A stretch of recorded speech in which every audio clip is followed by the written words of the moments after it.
It's been a good week. Yeah. I guess I'll say something. Like basically, the idea is, to have a permanent public kind of space where a certain kind of radical politics that doesn't normally get talked about in here or a lot of other places is able to be kind of accessed by people. Okay. We're building up a lending library, we've got a zine library, and we want it to be like a place where we can host events like this and other things. And there's like a couple of other projects that are coming out of this. One of them is what we call the Subsistence Research Center. And that's basically like, all right, well, how do we start producing the kind of knowledge and practices that actually respond to the ecological and social crises that we have? And so we want it to be a place where we're like generating new ways of life and doing the kind of research that's necessary for that. Fantastic.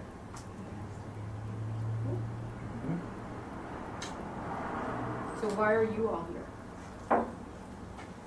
Well, I think it's just great. Sarah, where are you? Yeah, there you are. Sarah walked me around the corner and was like, surprise, this place exists just a second ago. So, Oh, really? yeah, so I'm like pretty taken aback because the last time I was here was for like a show with bands and Big Muddy, but I've been dreaming about a place that could exist like this in Carbondale for a while, so That's cool. very impressed. What was your name? Lauren. Lauren?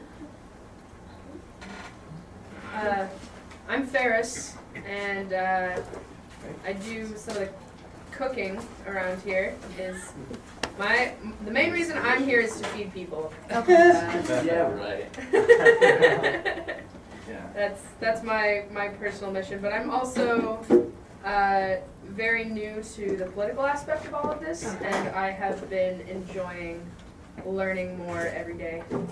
So what aspect of politics or are you Actually, working the whole like prison rights thing has been really appealing to me. We got a letter to the radio show that we had a lot of fun reading yesterday. It's really extensive. It's really interesting and also kind of sad.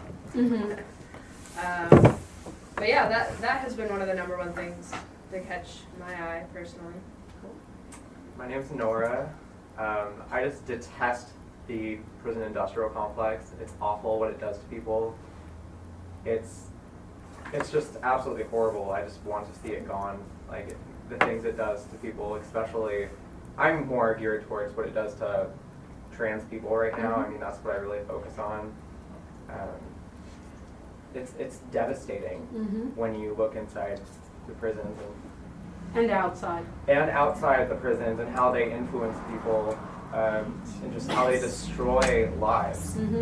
Whether it's the drug war, the amount of people incarcerated for nonviolent crimes, the corruption involved in it, the racism, it's disgusting, and I want to see it gone. Makes two of us. I don't know, I guess, I don't know if we go with this or Doesn't matter.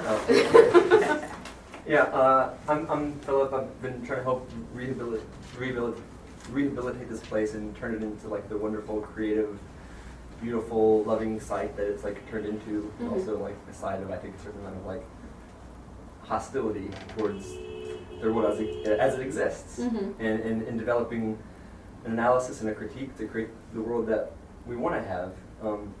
And yeah, I'm particularly excited about like this informal workshop talk on the prison industrial system. I think like it's an absolute abomination, and sort of the abomination that like is central to the way that our economy functions.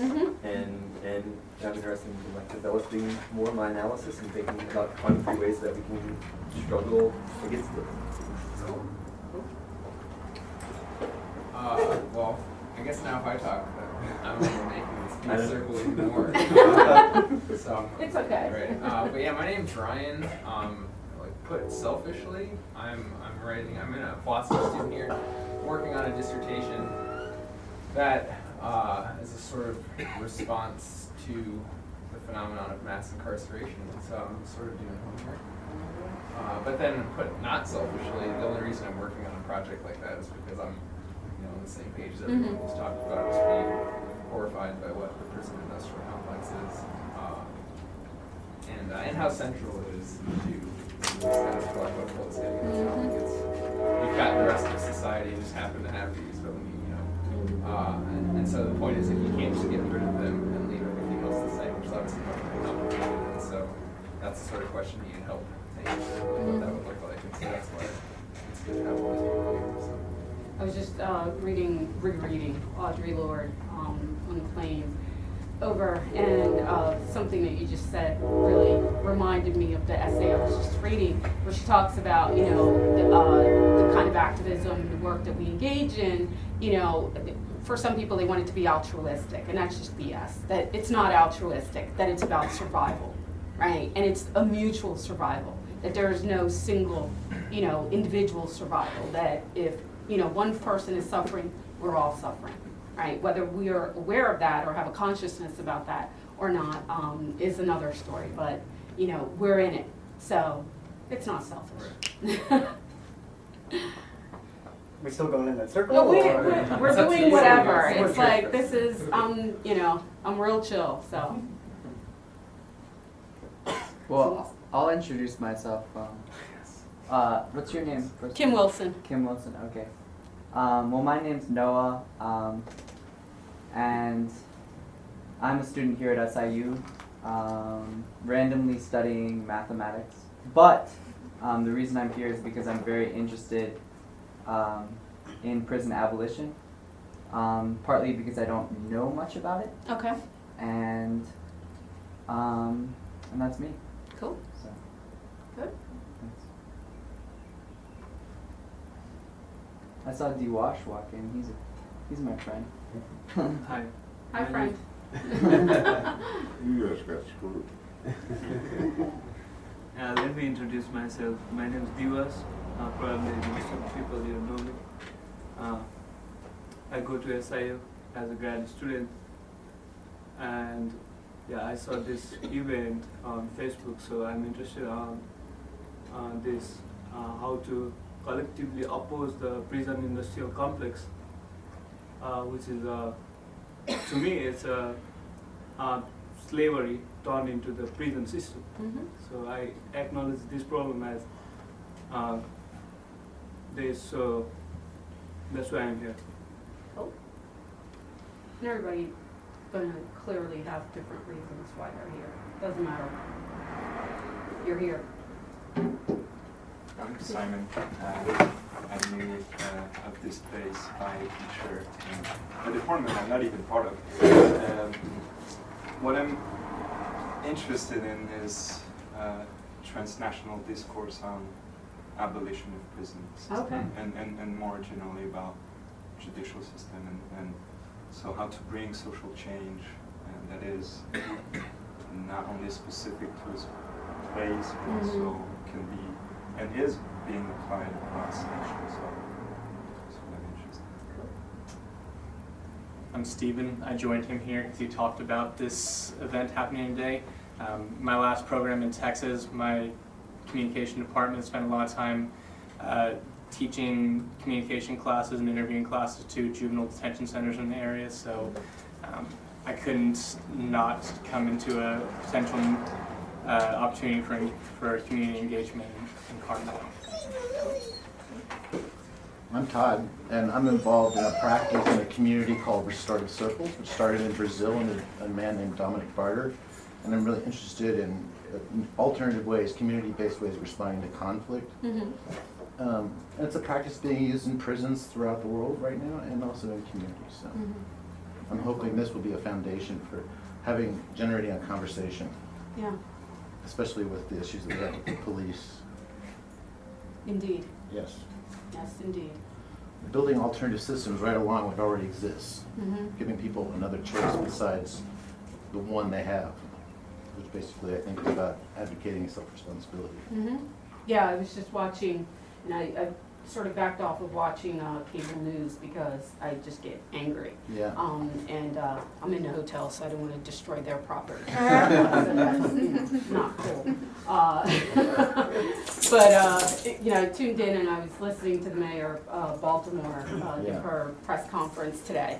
And man, I was just getting pissed. Oh, man. I mean, it's like, you know, yeah, I feel for the families and I met, you know, with them and blah, blah, blah, but, you know, peaceful protests. Yeah. You know, and it's like, and we have a tradition of respectful protest and, you know, please protest peacefully. And I'm like, how many times are you going to say peaceful protest? We're not the problem, but you're not calling the police out to be peaceful. Right? I said, you know, when you start saying the police need to be peaceful and respond in a respectful manner, Yeah. cool, I'm with you. Until then, no. Yeah. Yeah. No. I mean, I think I- what that reminds me. So we're only like 2 hours from St. Louis and from Ferguson, and so like a number of us spent time up there with people involved in protests and stuff, and like there's something really like significant about this moment, and that moment that was like inaugurated by totally unpeaceful acts of revolt in Ferguson, and like there are all these like new questions, or it seems like a whole generation trying to like rethink the situation of like the police and race in general, and like so I'm interested in like how those questions are taking shape. Like there's a certain way in which like there's like an anti-police movement that's forming, and that's even like becoming a kind of common discourse, which is really cool. And then there's always where's ways. it common? Well, it's becoming. I'd like to be more common. Yeah, I know, Where's I it know. common? But it's becoming like it almost looks like it can become, at least among more people than usual, like a kind of common sense that there's something like deeply fucked up about like policing in general. Oh yeah. And then, but also like there's all these ways that people in power are trying to tame that rhetoric, and so I think I'm interested in like your thoughts on that.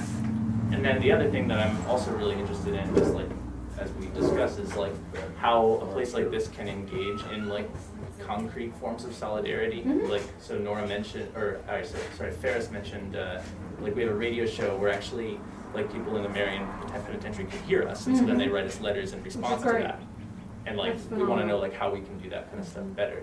No, that's phenomenal. I mean, that's huge. And I have two sons in prison. They're both serving life at the moment. We'll see about that. But you know, communication is key. And keeping, you know, the longer someone is incarcerated, they get less and less communication from loved ones, from friends. They get fewer visits and things like that. And the longer you're in, the more you need those things, right? So it's like in the first few weeks, everybody's there, right? Everybody wants to show up and all that stuff. Who's there 4 years out, 5 years out? You know, it's like I brought a letter with me from a guy who's in there with my boys, and he wrote to me last year, and he's really interested in getting, you know, a reentry program going, right? And he's serving, I think, like 15, 20 years. So he'll likely get out in less time than that. But, you know, I put the letter on my desk, and it got lost in the shuffle. And it was just like, you know, and then I get a card from him a couple weeks ago, and he's like, I wrote you, and I said, oh my God. So I had to bring it on the plane with me, because I said, if I do nothing else this weekend, I need to write back to him to let him know I didn't just forget about him. You know, and it's like, because that communication and that feeling that you have not been abandoned, right? Because his biggest thing in the letter was that, you know, I thought that we could do something together, right? And it was just like, and I just felt like shit. You know, I read that and I was like, oh my God, I always respond. I always write back. I mean, you don't know what, you know, these guys and women have to go through to get a stamp, right? To get that envelope. I mean, there's bartering, there's all kinds of stuff that, you know, happens when they need to get that letter out. Yeah. And to not respond is just such a crappy thing to do. You know, and I said, so the fact that you have a radio program, and I don't think this is the first one. I heard of another one, I forget where it was, maybe it was in Alabama or something like that. They've been doing similar sorts of things for years. So they sort of inadvertently, you know, fell into it. You know, kind of that thing where, you know, they were reading messages from people at home to them, right? I mean, because, you know, it's not like they have, well, some prisons now have iPads or allow people to have iPads and things like that, but they're limited in terms of you know, outside communication. Those things are really heavily surveilled and policed and filtered and, you know, so yeah, so, you know, totally, I mean, keep doing what you're doing with the radio program. I mean, that's great. Alright. That's great. As far as, and I don't know that, you know, in terms of the rhetoric of, you know, the police, I mean, for me, I don't have a middle ground, and I know that, you know, a lot of people want to talk about sort of, you know, community policing, and no. For me, community policing is a sort of, you know, extending the prison industrial complex into communities. Yeah. It serves as, you know, a guise to continue policing individuals and whole communities in ways that make people in power feel really comfortable and allow them to maintain a status quo. So, And locally, that umbrella was used to get the police into the local school district. Yeah. So now we have, Yeah. for the first time this year, starting back in the summer, we have cops patrolling the middle school. yeah, no, we have, And we've had it in interviewing Philly. students in the name of restorative justice. Yeah, no, Well, that's not new. yeah. It's It's new, not it's, new. it's new in the middle school. I have a question. What do you think Pace was though? I have two friends about to face like 10 years coming up, and I am just curious about what to do for people that face like domestic violence or things in home, like other ways of dealing with that outside of like, you know, what you're taught to call the police or like to have Yeah, someone intervene oh in my those God, we have that situations. conversation all the time, so. And, yeah, Go so ahead. I'm just curious because I don't agree with the punishment that certain people get, you know, or the time especially. And I think also it's interesting within the drug section, like a lot of the drugs are still interchangeable and given in prisons or teach you those qualities anyways of how to do all the things that they send you to prison for. But I'm curious about some of your responses as far as those things go, like I'm not sure what you're asking. oh, just, well, Community alternatives, like, ways yeah, of responding to. for like, especially, I guess, first question, domestic violence Mhm. and things like that, like, implementing ways or outlets for people besides, you know, calling the police or calling an emergency. Yeah, I think situations. it's really tricky. I mean, because on the one hand, the people who are experiencing women primarily, LGBTQIA, you know, community experience the violence, you know, just all the time, every single day. And to call in the police, and I talk about this a lot, not just with my students, but with a lot of other groups, it's like, it just becomes such a, you know, you're in this position where, do I want to put this person, you know, in the police? Do I want to invite this into my home? But then at the same time, I'm experiencing, you know, this violence, and this can't continue, right? This can't happen. And I think one of the things that the group that I'm working with, the Prison Theory Working Group, we talked about accountability. Right, and the accountability on a lot of different levels. So, you know, within our homes, within our communities, creating spaces, safe spaces, where people can go, and understanding that it's not just, I need to hide out, right? That it's, shit, I need to get out, right? I don't have, you know, where am I gonna go? I mean, who's gonna pay rent? Who's gonna take care of my kid? What if he shows up at, you know, my job? You know, and all of these things. And the police don't respond well to that. They don't know what to do with that, right? Most of the time, they turn around and are violent against you, right? And it's like, what the hell, you know, what the hell is going on here? So creating networks, and I don't have, you know, the answers. I'm, you know, thinking of things that I've, you know, talked about and have experienced with other people going through these situations, is having those networks where you can go. But I mean, honestly, we need money.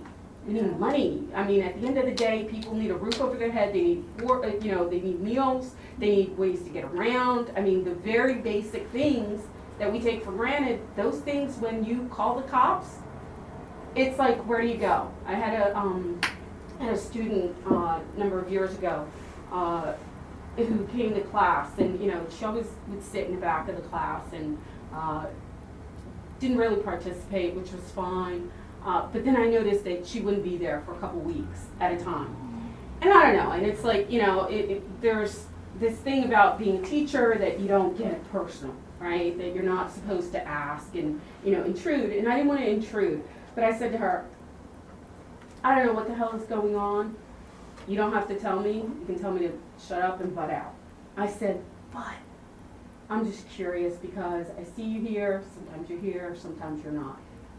What gives? And I don't assume that students are just slackers, right? Everybody's got shit. And she wrote me this amazing letter describing how her boyfriend had come back from Iraq, he had PTSD. And her family basically abandoned her because she was, you know, involved with this guy and had 2 kids with him. She had nowhere to go. So she had moved, you know, from, I forget, I think she was from South Carolina or somewhere, to Philadelphia to go to school at Temple. And the only place where she could feel safe during the day when she could get there was being in class, right? So I said, what do you need? What can I do? Right? And she's like, I don't have a place to go. Like, he would show up at her job. She worked at a daycare. They fired her. You can't have some guy showing up at a daycare, you know, it's like he might bring a gun, right? And he did pull a gun on her several times in their apartment in front of their kids. So I said, okay, I can't tell you what to do. I can't tell you to leave. I would love to tell you to leave, but I can't tell you to leave because you have to choose for you. And it took about 7 weeks. She decided in the end to leave. She did. But at the time, the funding in Philadelphia, they'd taken away all the money for the women's, you know, protective services, yeah. And they had shut down a number of shelters for women. And if you have children, I mean, it's hard enough finding a place where you can go and feel safe, but if you have kids, it's even more complicated, right? And yeah, I mean, you know, I told her, I said, whatever we have going on in this class, I said, don't worry about it. If you want to write a paper, write a paper. If you don't want to write it, fuck it. Just show up. I mean, it's like, if this is the one safe space that you can be in, cool, right?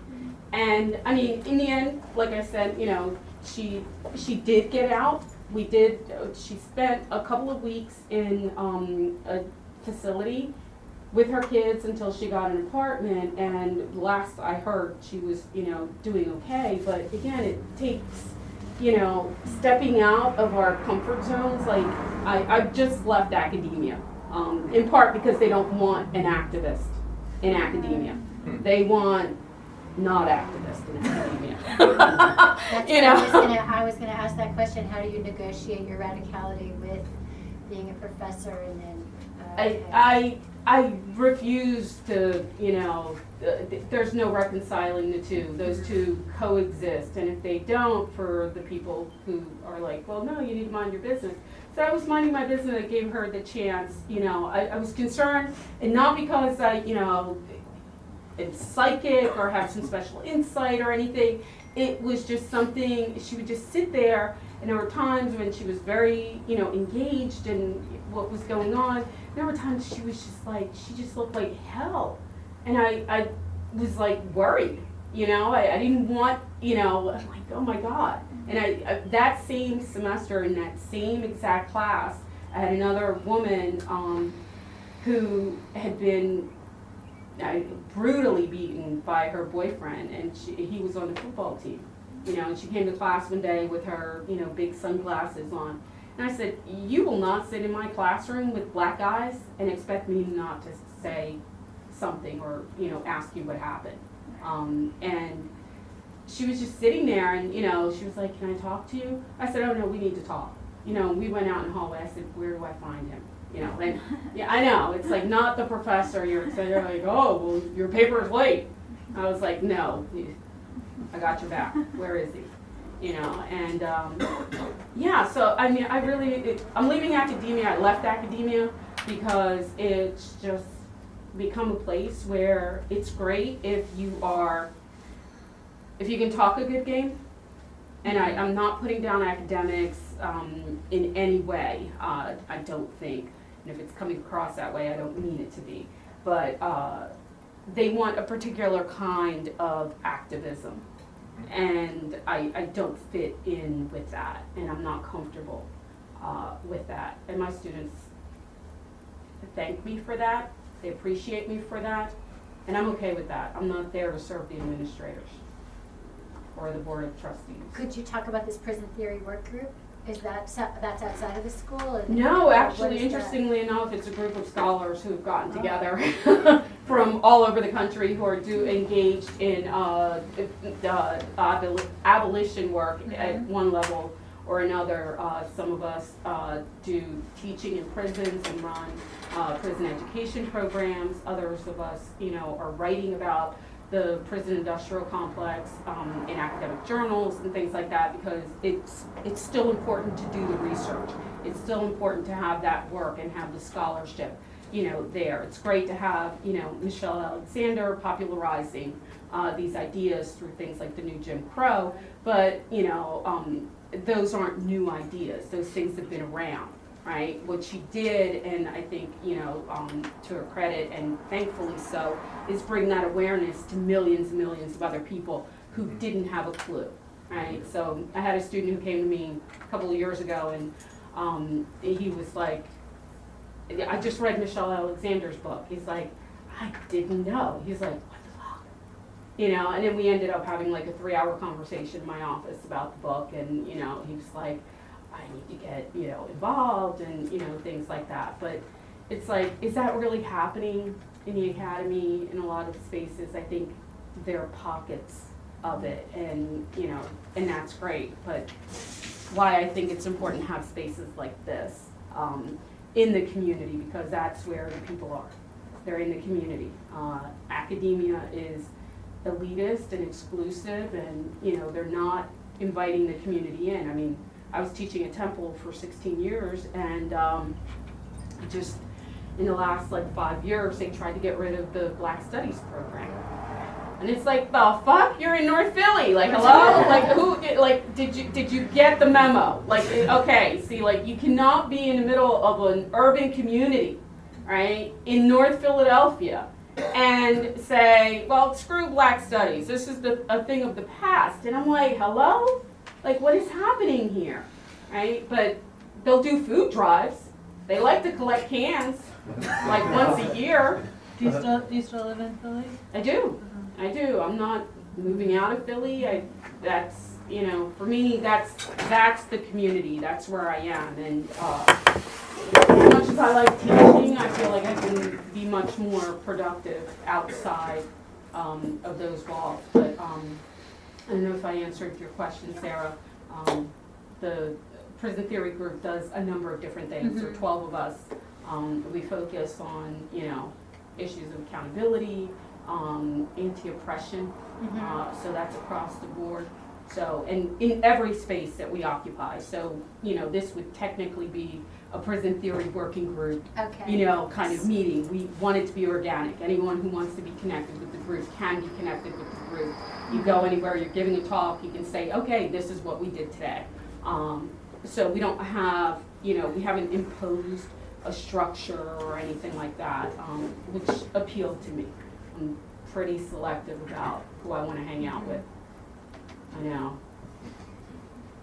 I was thinking, in response to this question too about domestic violence, I think something that Angela Davis had written in Prisons Are Obsolete, and help correct me or help my understanding of this argument was that for a really long time when prisons were emerging, women didn't have rights, they weren't citizens, they couldn't be sent to prison, so it normalized, well, if you have to punish your wife, the man does it in the home. And so then I'm just, that sense of continuity between domestic violence has its origins in the prison system itself. It's the carceral logic, right? So we're not escaping the carceral logic. And I was just having this conversation with someone, Derek, on the way from the airport to the hotel. We're talking about Ray Rice, right? So it's like when I hear men talking about gender violence, I'm like, okay, it's not just the violence that you see. It's not the sensationalized, Ray Rice stories. And it's important to have that conversation and call those men, call them in rather than calling them out necessarily. But yeah, I mean, we need to do a much better job of doing that, and I think we have a long way to go. I think we see cases every single day, we see instances and incidents every single day, and it's just, it's like, what are we doing? I mean, we hear about it on college campuses all the time. We hear, not just about rape on college campus. I mean, every day. There's not a day that has gone by in the last several years that I don't read a story in some newspaper about, these college kids, and it's like, where's this conversation happening? And then when like the logic is always, well, more police or something, but like you're saying earlier, that's precisely the logic. Police are rape nail polish, anti-rape nail polish, because it's the woman's fault, because you were wearing a short skirt, or you asked for it, or whatever, and we're not having those conversations. But then again, don't make me call out academia. I'm not gonna go there right now. Well, I'll wait, but yeah. It's funny, I actually just today went to this, it was a training program at the university that I had blown off at the beginning of the semester. And, it's a half hour, and actually I was kind of surprised, because it was kind of encouraging people to take individual action and intervene in, if your friend's drunk and talking to someone that's even drunker at a party and it looks like they're gonna maybe sleep together. It was encouraging people to form strategies for intervening before situations get bad. But also it was and if you don't want to do that, call the police. And there was How about this? Teach men not to rape. There you Sure. go. I mean, it's like, where is that in the conversation? You have a workshop, you're going to talk about all these different strategies. Let's start with number 1. Don't rape. There you go. Okay. You can talk about, mixed martial arts. You can talk about becoming a ninja. I don't care. You can do all those other things that you want to do. How about we start with the conversation very early on with men, not by the time they get to college, because by then it's like they've, society has done its really good job of telling them this is what, a narrow, or constructing this narrow sense of masculinity. And, a lot of it is having that dominance over other women, being violent. That's what makes me a man. So I think we need to complicate our thinking about masculinity in general. And certainly if we're talking about, adding race into the mix, we are not doing a good job. We're not doing a good job at all. But yeah, those diversity programs, and they want to have sensitivity training. And Right. Yeah, so I have a question.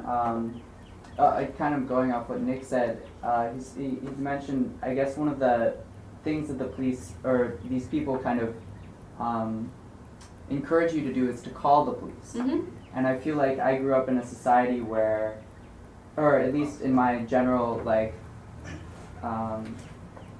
zone or whatever, they said, okay, call 911 if you ever feel any fear. If there's anything wrong, just call 911.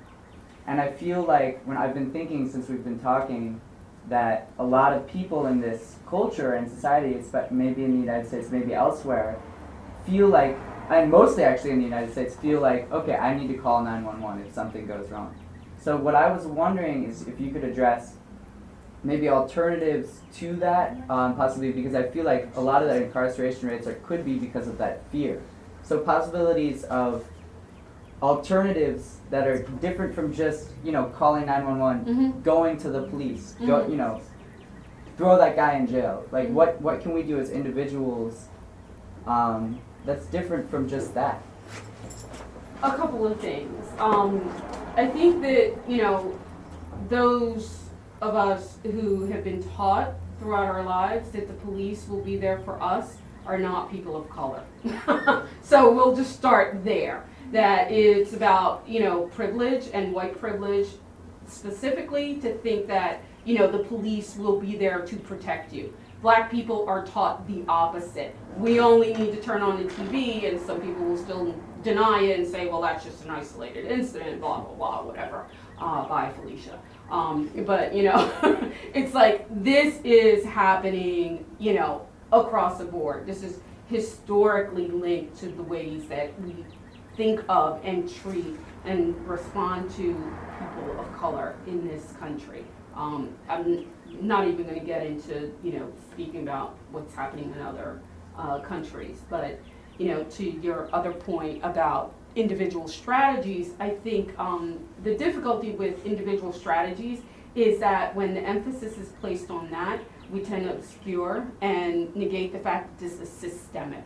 And we need to address it as a systemic problem. That this isn't just happening to you, that this is happening at a level of, policy, of, attitude. I mean, you just have to listen to, and I'm sure you do, listen to what people are saying in the news when they're reporting these stories. It's like the area, like I swear, I had to turn off the TV most of the time because I just want to throw something, and I'm like, I just get so angry because they're not really, they're not providing, was it you that mentioned, having a critical lens, right? Having an analytical lens and a language to articulate what is really happening. So when we talk about things like police brutality, rather than this, kind of simplistic sort of thing, like, well, if he hadn't been running, well, if he hadn't made eye contact, like, what the fuck? Like, no, it's about existence. It's like your existence as a person of color basically makes you a target. You're born suspect. So it doesn't matter, if you pull your pants up, if you are, have 12 degrees and all of these different things, if you speak nicely. Now it's like with Gray, right? The guy in Baltimore. Oh, yeah. It's like, he made eye contact. And that was, really? And then the guy ends up with a severed spine? You make eye contact? But if you don't make eye contact, then you're shifty. Then you're, it's like you're hiding something. Like you're looking down, and it's like, well, you can't be trusted. So we have a real problem. And Well, if you look at those profile lists, like the TSA puts out, it's like, Oh, it's God. both and, right? Mm-hmm. You look away, you're suspect. You look eye contact, you're suspect. You can't win. You cannot win. You can't it's win. designed to capture you. You can't win. Yeah, and I think that, strategies or a lot of us won't call the police. I mean, now I'm just, in a position where and for years, I mean, this isn't a new thing with me, but if something happened, I was just like, okay, well, we'll figure it out, we'll deal with it or whatever, but I am really, really reluctant to call the police because I don't want somebody ending up dead, Right, and I feel like that could be my sentiment is that, we're taught, call the police, call 911 if you're ever in trouble. And what if we just, forgot it, fuck that. Root the police out by not calling them, not talking. Well, maybe we could talk to them because they're human beings, but not giving into that industry. Not giving into the industry is what I'm saying. Yeah, I mean, I think it's, it's hard to contest. In a lot of ways, especially at the individual level, because people will not have your back. If you're a young woman on a college campus and you report a rape and women are told, oh yeah, you need to report it and this is great and all this stuff. But if you report it, then you're re-victimized. Right? You're told, well, what were you doing there? You shouldn't have been there at 2:00. You shouldn't have had a drink. You should have been going home with friends. Why didn't you wear the rape nail polish or, anti-rape nail polish or all this other kind of ridiculous stuff that doesn't actually get at the issue? Well, my understanding, based upon the community and the work that I've experienced doing restorative circles, is that in Brazil, the state itself became so ineffective and so dangerous to the people that collectively folks begin to have conversations about different ways of responding, and they begin to build new systems, right? Exactly. And that took years. It took 25 years, I think, before it began to have a general impact on the culture. But now it's been 30 and it's kind of huge. So it's like you can spend your time trying to take the police apart, or you can spend your time trying to build something right next to it. So what I liked hearing before, domestic abuse is really tough, especially with restorative justice, because you have such power differentials, and the violence is so extreme. But is there another button that we could push, another response that we can create collectively that doesn't replace the police? Because we're not going to convince Carbondale to stop having a police department, but it's an alternative way, an alternative action, or another way of. Yeah, a couple of things. I'm going to go back to what you said with Angela Davis, and it's like. It's a failure of imagination to say that we can't get rid of the police. I think we can. We got rid of slavery. at least, auction blocks and things like that. We have other forms of slavery. But I think if, it's a policy issue. This is a policy issue in a lot of ways. It's like if we're really engaged, we have to be, activism happens, I think, on a lot of different fronts, in a lot of different ways. It's not just about showing up at a protest. There are a lot of people who can't show up. There are people with disabilities and, all sorts of reasons that prevent people from just showing up at a protest. So I think we need to expand our, thinking around activism and to think about the policy piece, because we're the community, right? So if we don't want police, we can, no, right? I mean, it's, they were making a big deal, where was it, earlier this week, where the first black woman mayor was elected. Yes, that's just north of here. Yeah, and 80%, and I said, good start. That's a great start. I'm like, people are like, oh my God, this is terrible. I'm like, no, it's not. Get rid of them. Why do you need so many cops for like 700 people? I'm reading a lot right now about black. They were smart. That's what the people from the town said. They said there's It was a good thing. 740 of us. Yeah, why do we need to be We police? don't need that many police. Why did they do that? Yeah, say love you. Bye. But I'm reading a lot right now about black policing of black communities as a way to fix what's going on right now. And I'm imagining that's not going to happen because white hegemony allows it, right? People are going to do that in spite of existing systems, aren't Yeah, they? I mean, I think that the argument where let's just, have black representation in oppressive systems denies the fact that it's still an oppressive system. And that once you're in it, you have to act in ways. I mean, it's not because you're black that somehow you are able, in your individual position, to contest what's happening in this oppressive system. If you're the black cop and everybody else is white, you better go with the flow or else you ain't a cop. Yeah. End of story. I think another thing that's important to keep in mind is, like, for me, I guess, where I was growing up, the question was whether or not, like, to call the cops. Whereas, like, across town, like, the cops were, like, already there, and they're always there, whether or not, like, they, like, need to be, like, or not. And that's the difference of, like, your neighborhood, like, being occupied by police. Exactly. Because, like, drug crime especially, like, what's unique about it, and I think Michelle Alexander does well to point this out in her book, but insofar as it's usually, normally always, consensual activity, like, there's not someone there to call the cops. Like, you have to, as opposed to a lot of crimes where we are trained to call the cops, like, you have to go look for it. And so the question is, like, where are you going to go look for it? And, like, it's pretty clear, like, where that's been, and it's been largely black. Clearly, yeah. I mean, it's like the communities that are targeted are, where communities that are predominantly and overwhelmingly occupied by people And of color. so I guess the point being, though, like, for them, it's not helpful just to, like, not call the cops or learn how to not call the cops, because, like, they're always, like, already there. They're there. And so They're there. it They're could just be harassing another you. reason to actually have to think about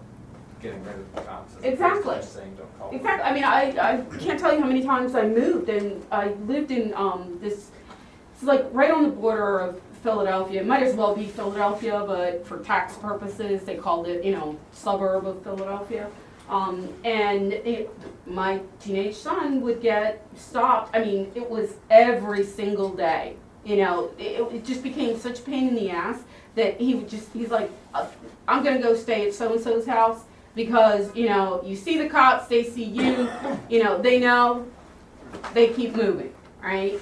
In our neighborhood, because they wanted, very nice manicured lawns, and you want to give the illusion, right, that everything is okay. But beneath the surface, I mean, the cops were there policing every single day. I mean, any kid walking through, if you had on, if your skin was brown or black, you were getting stopped by the cops, and not just one time, dozens and dozens of times. I mean, that's real. That's real, and that's a problem. Yeah. Yeah, I haven't heard you talk about the judiciary yet. Isn't that what empowers the police and the prison system in reality? What do you mean? In other words, if I'm a judge and I say, okay, or for a prosecutor, or, and isn't that part of why the situation is getting worse is because we decided to have mandatory sentences. And then I think that's one, and the manner in which you can go, the grand jury system, which is, either you go before a judge, which is, Yeah. and it's open, Mhm. or you go to a grand jury and it's all closed, it's a secret. And the police and the prisons get their power through the judiciary, basically. I mean, if the judiciary says, well, no, if the judiciary actually, did something to a cop who just decided to do, in New York or wherever, don't you think that would influence the police just as much? In other words, if I'm a cop, I'm gonna say, oh, well, maybe I can't beat up people. Yeah, they're all part of the same system. So even though they may have different functions within that system, they're all in the same system together. So if we're talking about, prisons and wardens and COs, they're part of the same system as, the FOP, the cops, and judiciary and, everybody else. It's like, Law and Order is, not just a TV show. No, It's just, it's an ideology, it's very popular. Oh, yeah, it is. And, it seems to be the thing that people are. I mean, well, no, I agree. I mean, if you look at just the public defender system, I mean, which is total, I mean, pardon me? Can I suggest, like you said that the police get their power from the judiciary, Yeah. and I want to suggest that it's actually the other way around. Mm-hmm. That like a judiciary or lawmakers or whatever, like they would just be talking to themselves unless there were a bunch of people with guns. Exactly. They're all right, in make it enforcement. happen, Yeah. yeah. And this gets to like one analysis or one theory of like, well, like okay, so what's his name shoots Michael Brown, Darren Wilson, right? Mhm. Like, from a political perspective, like a strategizing perspective, like they got themselves into a huge mess there. Mhm. Like, why wouldn't they just indict the guy? And then you realize, like, oh, actually, because like those people, their power relies upon the willingness of the police to cooperate with Mhm. what they say. Yeah. And if the police suddenly get this feeling that they are themselves going to be subject to the law that they enforce, then they might not enforce the law Yeah. anymore. Enforce. And that's what's kind of happened in New York with That strike, yeah. yeah, with de Blasio, right? Where like the police kind of go on a work stoppage and like the city doesn't make its money and stuff because there was Crime this rate dropped by perceived 90%. antagonism from the political class against the police, which of course was bullshit anyway. But Yeah, yeah. exactly. Can I ask you a question? One of the things that Michelle Alexander like talks about early in her book that a lot of people don't emphasize as much, but it's where she's giving this kind of like political narrative of the construction of first the rhetoric of criminality, and then of course the system of mass incarceration as a direct response to the Black freedom movement. Mm-hmm. And I wonder if you could talk a little bit about that kind of historical continuity. Okay, I think that, and I wrote a little bit about this in my dissertation, because I think that one of the things that you had happen was you look at not just post-World War II and in the Civil Rights era, but, right on the heel of the Civil Rights era and happening pretty much at the same time was the freedom movement, right? And Black liberation struggle and all of these different things. And that rhetoric and,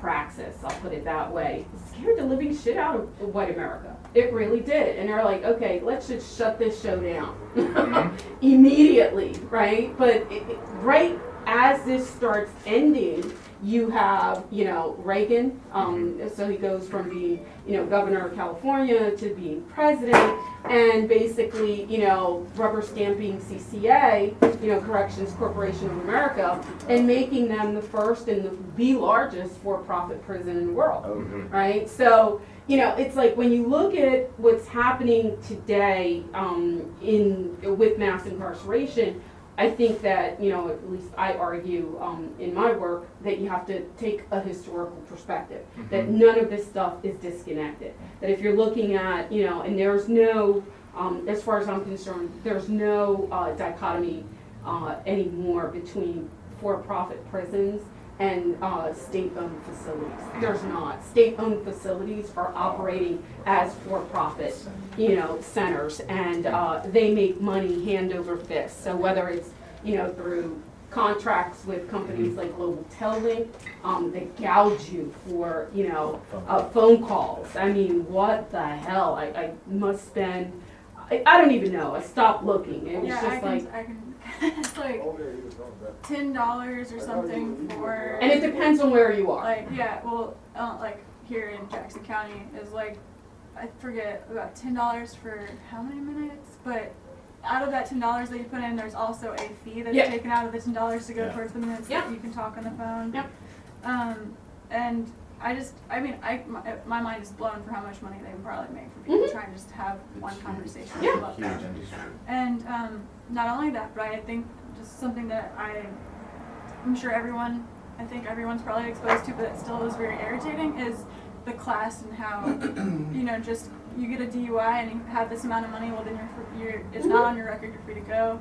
You get a DUI, you don't have the money, well, we'll extend the time for you to pay that money, but we'll double the amount of money that you have to pay. Yeah, well, we've criminalized poverty. Yeah, we've criminalized poverty, and we have a lot of industries that have cropped up and that are very profitable. So, if you're in the bail bonds industry, I mean, it's like, that is intimately connected to everything else that's happening. You cannot, say, I mean, it's not by accident that if you drive through places like in Elkton, Maryland, for example, I used to live in Elkton. All around the courthouse, and the prison is right across the street, you have all these bail bonds, shops. And it's like, neon signs, and everybody's advertising, and it's like, and they're giving you their card, and they'll stand in the middle of the court, it's like in the hallways, and they're like, oh, you need, here you go, give me a call, give this to your brother, or whatever. And I'm like, wow. So it's like, the hustle that we criminalize by these, kids on the street who are just trying to make some money, just so that they can live. We take that hustle and we turn it into something else, and we're like, oh wow, that's an upstanding person. There you go. They run a bail bonds agency. They, let's give them a community award and recognize them, right? I mean, it's a hustle, right? It's on a different level. But we think about these industries that are profiting. They're not just profiting from the people being in prison, but everyone, because I'm the one paying. I'm not in the prison, but I'm the one paying. Yeah.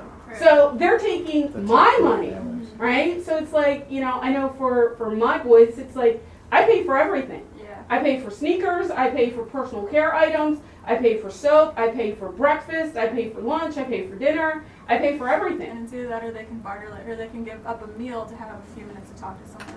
They can, I mean, it's like, but if you're not, it's not. Then they don't. It's like, if you're not into that kind of, hustle or whatever, I mean, it's like, and I'm not knocking it, I mean, it's like, I think it takes a, tremendous amount of skill to navigate that and to do that successfully. There are a lot of people who just don't want to be bothered, right? I mean, it's like, you're in prison already, and now all of a sudden, it's like, now I got to deal with you, and it's like, just so I can make a damn call to my mama? It's like, no, come on, let me just make the call, right? And now we're talking about, a lot of prisons are, thinking about no longer having face-to-face visits. Yeah. And they're talking about, again, another income stream for them is basically having video conference. Well, that's what they have in Jackson County. That's right. That's what Jackson they have County in already Williamson has. County too. Really? Yeah. You don't get a face-to-face. Yeah, it's a video camera. Kim, I wondered if we could get your thoughts on resistance and organizing inside prisons and how people on the outside can best show solidarity with that. Let them tell you what they want. Let them tell you what they want and then do it. I mean, really, it's just, I think that's the easiest way. I'm not in the prison, I'm not in prison, I'm in prisons a lot, but I'm not there. I don't, I can't pretend to know what it is that they need. So, it's like in the early days when they both got arrested, I was like, are you kidding? Like, why? And, I get really angry, and it's like, even though I academically and, my activism, it's a different thing when, when someone is there, right? And then I had to step back and I said, okay, wait a minute. how are you supporting or undermining what it is that they need to do? So if my son's like, hey, I need you to write a money order and send it to so-and-so, I'm like, okay, cool, whatever. I just let it ride. Why?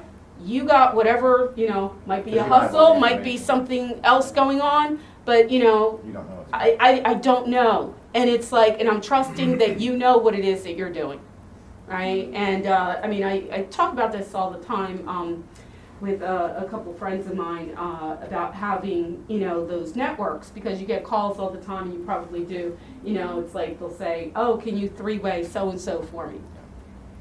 Communication. Yeah. I mean, it's like, you don't ask, who are you calling? What's the number?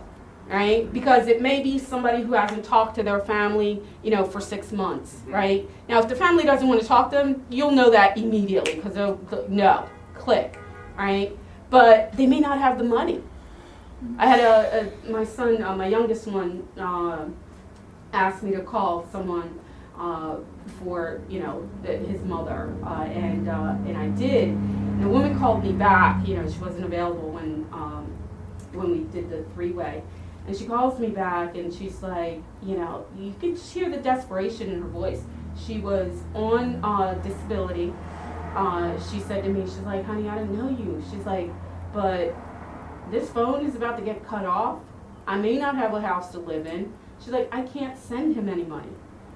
And it's like, we talked for like an hour, and all this woman wanted to do was just talk. I didn't know her from, anyone. And it was just like, and to me, I think that's where, and I have activist friends who are really staunch in terms of, you got to show up. You got to be, that activism is this thing. And I'm like, no, you're undermining this system when you connect a mother to her child inside, right? You're undermining the system. If someone sends you a letter and says, I can't write to this person directly, can you send the letter ahead? It's like the risk to me is like almost nil, right? They're not going to come after me, right? And I'm like, okay, you need to keep that communication going because, that's important to you. I'm there to help. And we don't recognize, I think, enough those forms of activism within, our broader work. And I think we need to.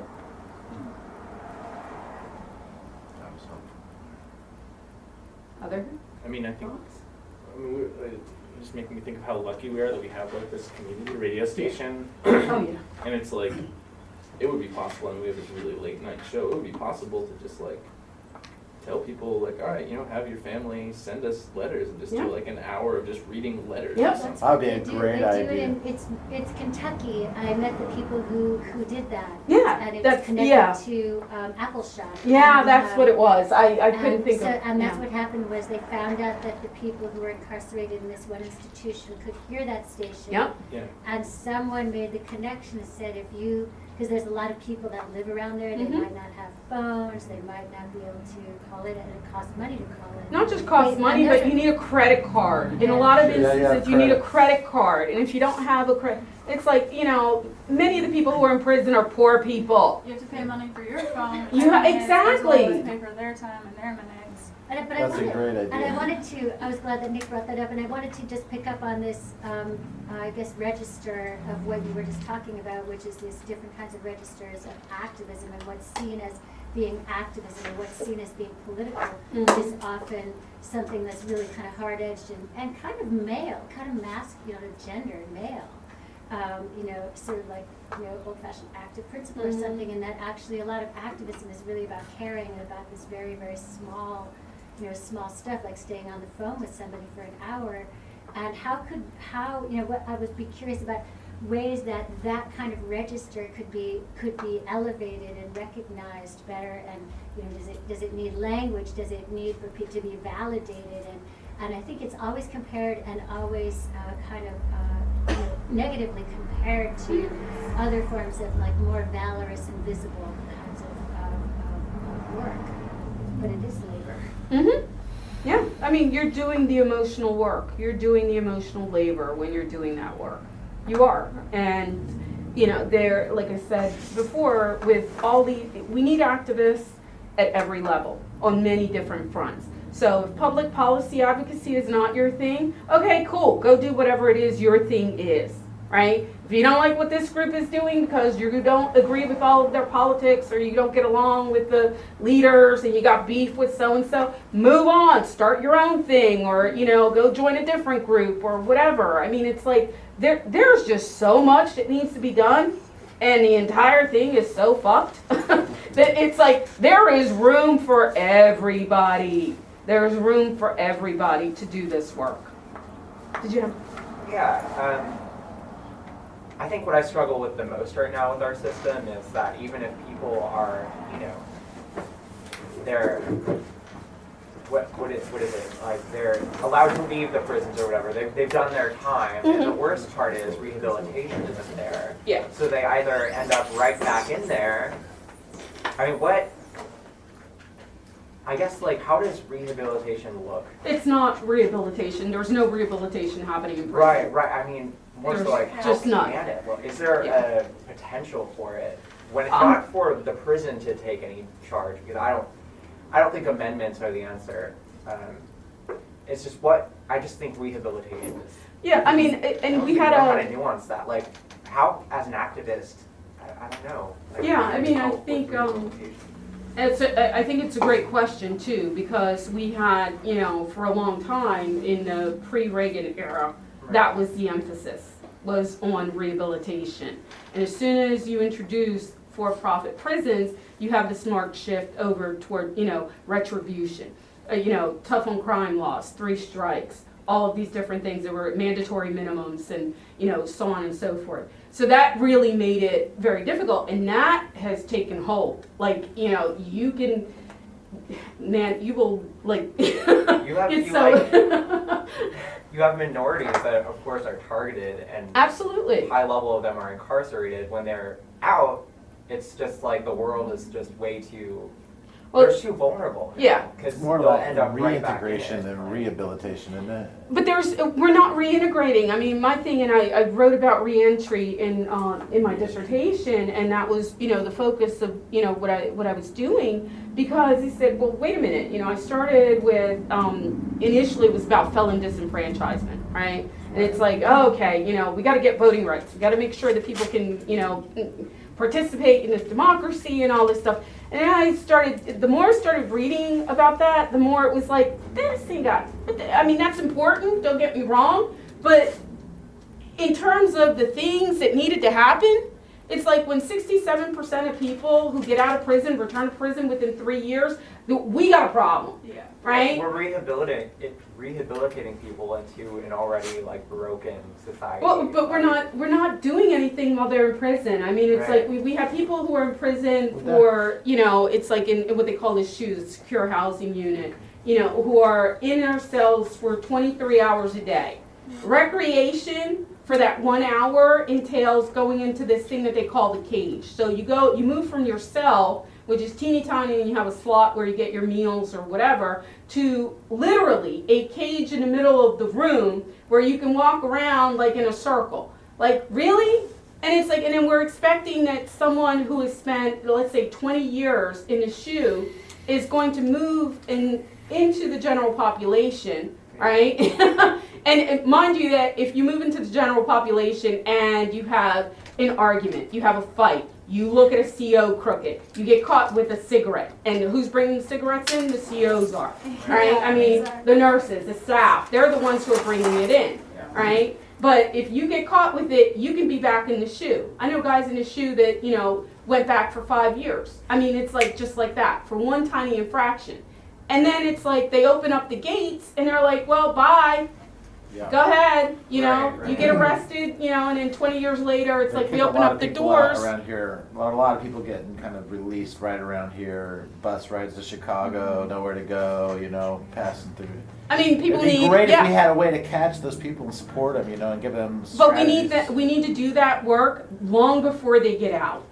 And a lot of people I feel like are being put into the prisons at a very young age. Yeah, oh, absolutely. And so that's another thing. So like think about if you were put into prison at like, 18. Well, and we think that that's okay. And We think that that's okay. I mean, this is one of the few industrialized countries that puts juveniles in adult prisons. Right. I mean, with those two people- girls, what was it, the skinny man girls, it's like they're holding that 14-year-old until her trial in an adult prison. Yeah. And they match people with like people that are known for certain crimes. Like I know in specific, so like an 18-year-old with someone who's in prison for like sexually offending someone that's an older, person that's stronger than them. They do things like that. They'll you know what I mean? And I just think that Yeah, for an I mean, 18-year-old then thinking like how to protect myself or how to survive within these years and then get out and still have that mentality like what you're talking about within being in a cage or within having to survive for that long and then getting back into yeah, I mean, anytime I have conversations with people about prison rape, they're like, oh yeah, well that's just, that's what you get. That's what you get, right? But that's the same freaking rhetoric that we have when, it happens to you outside of prison. So the carceral logic is not somehow magically, disappearing. They're like, oh, well, that's what you get. You shouldn't have been doing what you were doing or else you wouldn't be getting this. And I mean, you actually have people who are, calling for that and cheering that on. I mean, it's like, Twitter can be a cesspool for, those people. So can Facebook. It's like, block. Immediately. Do you have thoughts about school and discipline and? Because it's a Yeah. real struggle we're having locally here. Recently, there was a young man in the middle school, brought a BB gun to school, and now he's been shipped off to a mental institution. See, without and that's any kind of community wow. engagement, with any kind of process, just gone, huh? What's he look like? I'll talk to you again. I'll talk to you about it. Yeah, it's been leaked to me by a local teacher. Completely covered up.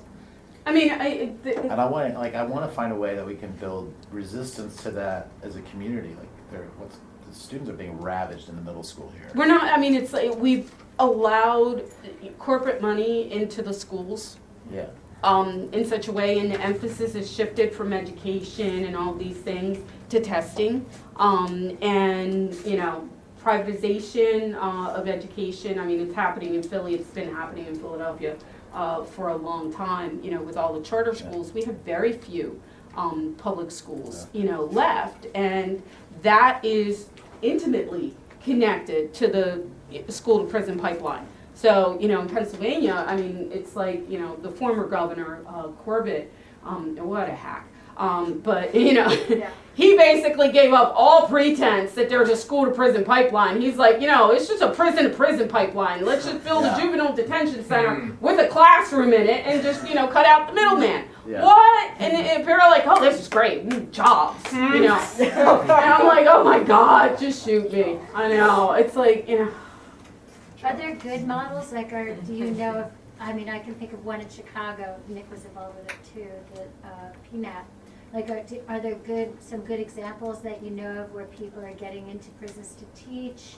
Or, any kinds of re-entry programs that you think are effective? Anywhere? Did you what read are my some models? dissertation? Huh? It's like, Your no, I roundly critique most reentry programs because they fail to actually deal with the issues that, people returning from prison are having. They're focused on, personal transformation strategies. They're like, oh, well, you're a fucked up person. Let's see how we can unfuck you. And it's like, and you have to come to a self-esteem class, and we're going to work on anger management, and it's your fault that you're like this. And I'm like, really? And these are the programs to get the funding, these are the programs to get the awards and the recognition, and to get, form the basis for best practices. And that's part of the problem, is that most reentry programs, I think it was Hawaii and a handful of other states, will not allow you to actually leave prison even if your sentence is over unless you have secured housing. Yeah. Really? So now my sentence is up, and it's like, and you want to keep me? Yeah. Oh, You're hell. gonna have to find a house from prison. That's happening in Illinois. There's people Yeah. who are supposed to get out and be on parole for 3 Yep. months. They can't get out. They have to do another year in Yep. prison. If they don't Yeah. have a Instead of job and a 3 place to months live. because they don't have a house. Or But then a job. again, we're not providing the resources. I mean, most of the reentry programming starts in like the last like 3 or 6 months that people are, before they're released. Okay, so that means. Way too little, way too late. That needs to start much sooner. I mean, the day you enter prison, that's when your reentry. We need to be Should planning begin, for you yeah. to get out because we know that 95% of people. Well, here I go with the statistics. Will get out of prison at some point. 95%. That's according to the Department of Justice website. 95%. So this idea that we're locking up everybody for the rest of eternity and the worst of the worst, that's just nonsense. We're not doing that. Right? And people are, all around us. I mean, and they need resources. They need support. They need material support. Right? It's how do you get an ID when you don't have any documents? When you went to prison 15 or 20 years ago, and your family does not, and you have to respect their families that do not want to be involved. They're like, nope, I don't want to hear from you. Don't call me. Don't come by. You don't know what they did. Right? And you need to respect that. And it's like, your mama may have had your birth certificate and other forms of ID. How do you get that if you don't have, the connection, the money? Where do you go? You don't. You're kind of stuck. I mean, it's almost just like a weird idea. Just the thought of like anti-prison programs kind of developing maybe to give people an address, to give people like tangible needs when they get out. Nothing that supports the prison, of course. What do you think of that? Or? Yeah, you need money. Right. Where are you That's getting the whole money? thing. I mean, it's Yeah. like, it comes down, I hate saying that. It comes down to money. Yeah, that's where I'm like stuck. I'm like, well, I mean, if you're funding yourself, then how does that work? That's great. Like, If you're funding yourself, I mean, teach Right. me because I want to fund myself. exactly. I'm Like, how like- does that look when you're developing a program like that? Yeah, I mean, it's really difficult because the programs to get the funding, the programs that are popular with people at the state level, are the programs that are doing a lot of the personal transformation. Right. Right? And it's that's the problem. it's either right? personal Yeah. transformation or personal transformation combined with some sort of religion. So if you are in a program, then you better love Jesus or something else, and and you have to do that. And again, part of the problem. So we rob people who are in prison and then returning to their communities, and I hate that term. It's like we need Right. just you're a human being, like whatever this designation. It's like backwards looking. It's like returning citizen. When does reentry end? Is the question that I had, and that I posed in my research. When do you stop reentering society? You're in society now, but society has rendered you invisible. But then you have this hyper policing in your community, but you're rendered invisible. And then the only way you're rendered visible is if you get arrested or you do something wrong and all. So it's like, I almost like fantasize about these programs that will really help people and in are no way profiting, or I should say in no way working with prisons in any way, but more so just working together to sort of like maybe support people who are coming out, because that's how it's working, right? Is people are coming out and then they're instantly supporting the prison by being vulnerable or whatever. I don't know. I've never been in this position. It's a sense of privilege, right? But it's like, yeah, programs that can sort of like, it's total fantasy though, but I just, even like programs that are maybe in some way geared towards certain people and they're all separate. Like, I mean, you can just deal with, I don't know, it's not like throwing a bunch of people in one place of all different varieties, but maybe certain people inspired by certain types of minorities that get locked up. If you as a group are actually interested in doing that kind of work, there's a gentleman named Marcus King who graduated from SIU a long time ago. He's doing work for the state of Illinois. The last time I had a conversation with him, I forget what the program is called, it's something of hope, but he actually gets folks driver's license, health insurance. That's what I was curious about. He gets them Someone has to be doing it. not just job skills, but job interviews, right? With employers who are willing to hire folks with that Felony conviction. right? And then there are some other things also, but I don't. But if you're interested in that, maybe from afar. No, I'm just saying as I might be a moving, group, it's right? I maybe mean, because he right. comes down to Southern Illinois, all the, like he I'd travels like all to, I got his number. I'd like to know that. Yeah. Yeah. I'd I like mean, to Marcus King would be. I mean, one of I'm those just folks. saying like that. That was my thing. Is like I'm just wondering like where people can go to actually support these programs. Oh, thank I you. don't know. A lot of people want, or they have this idea of fixing something or amending something in our system, but really what we need to do is just from the ground up start anti-prison sort of. And I don't know. I can't be the only one. I'm just Oh, thinking no. like I think where. probably most of us here are Right, with you. right. But this notion of privatizing injustice, so now it's really not about what society has imposed upon you in your life and the injustice you suffer, but it's your problem with anger, right? And you need personal improvement. Like, isn't the inverse of that a call to radicalize people and wake them up? Yeah, but we don't want to do that. Because they go back to prison, right? No, I mean, it's like we don't want that because again, I mean, we started off the conversation with, me talking about academia and academics not wanting, that kind of activism, and they don't. And it's not to say that academia is the place that this needs to happen, but it's also not going to happen in public schools.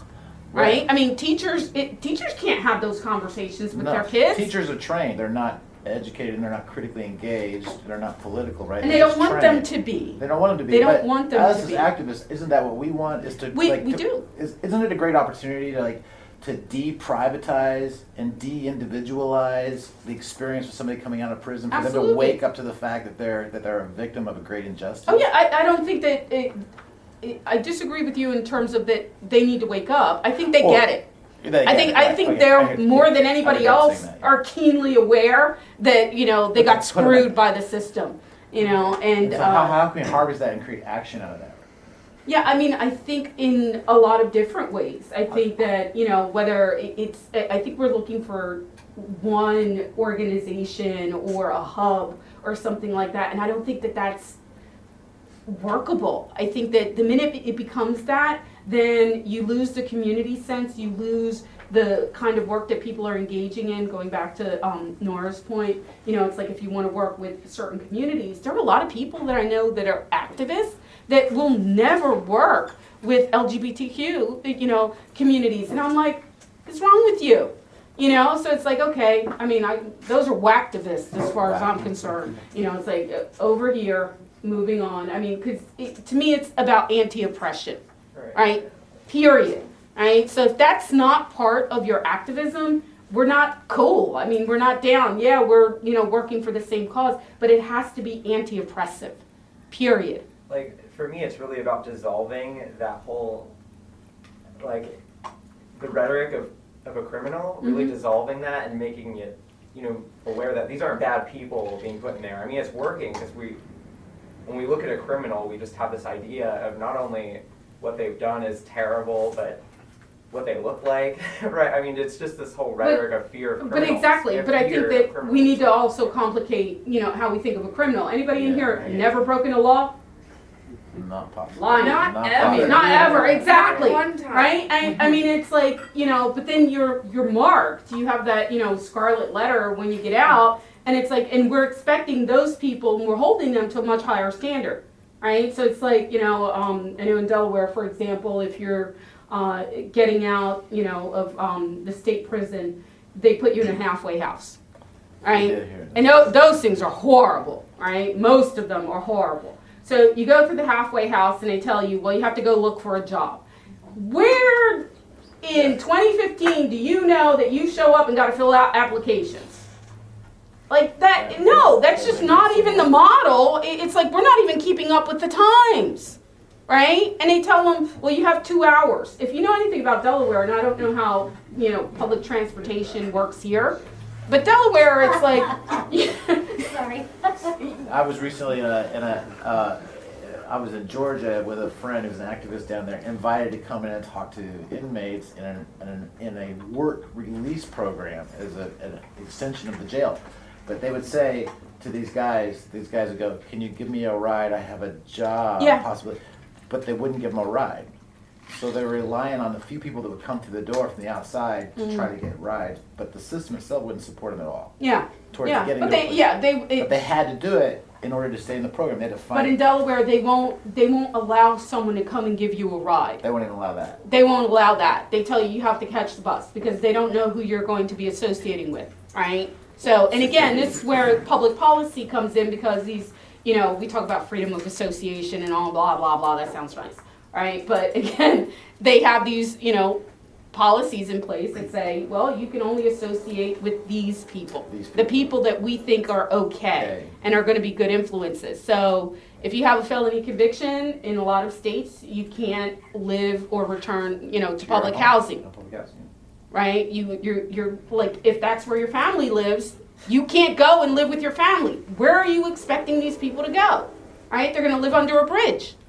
Right? I mean, literally live under a bridge. Offenders in Florida, they're living under bridges, right? Because of this.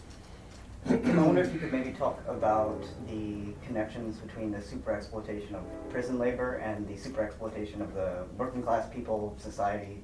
It's all in the same. Why don't you talk about it? You've got the language. Yeah, I mean, what are you thinking? I was curious Yeah. if you had ideas about how to struggle against both at one and the same time. Yeah, I mean, we all got to eat. So I'm not knocking, you know, people's individual hustle. I mean, it's like real is real. But I think that at the same time, we also need to recognize that whether you're talking, when we talk about prison labor, I'm not necessarily sure that in the popular mind, people understand what that really means, right? And I'll go back to Delaware, for example, because I lived in Delaware for a number of years. I'm really familiar with their system there. The DOC in Delaware has contracts with many of the area car dealerships, right? So they have programs in the prison there where the guys, you know, learn how to work on cars with all the modern technology and everything, right? And they sell the program as, you know, you're going to get these skills, right? So you can work on cars maybe when you get out, right? But on any given day that you go to the prison area, you can probably see 2 or 3 of those, you know, big trucks pulling in, you know, people's cars. You drop off your car, they give you a loaner, and, you know, you're like, oh, okay, you think that it's being fixed at the dealership. No, it's being taken down to the prison. So that the inmates can fix it there, right? But take care. Good meeting you. Thank you. And then you think about that, you talk about, you know, how's this connected to working class? Outside of the prison, you get out, you're not getting a job at a car dealership. Why? Because there's no car dealership that's going to pay you $15 or $20 when they can get it for $2 by people in prison. No.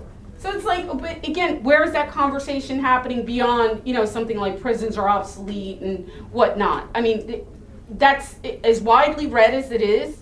It's not being read by enough people, all right? And if it is, they're ignoring it, all right? But these things aren't driving policy, right? We're not changing the policy. We're not saying, you know, we need to, I mean, we have the fight for 15, right? And I mean, I was flabbergasted. I'm listening to these women in Reading Terminal, which is like, you know, farmers market in Philadelphia, downtown Philly.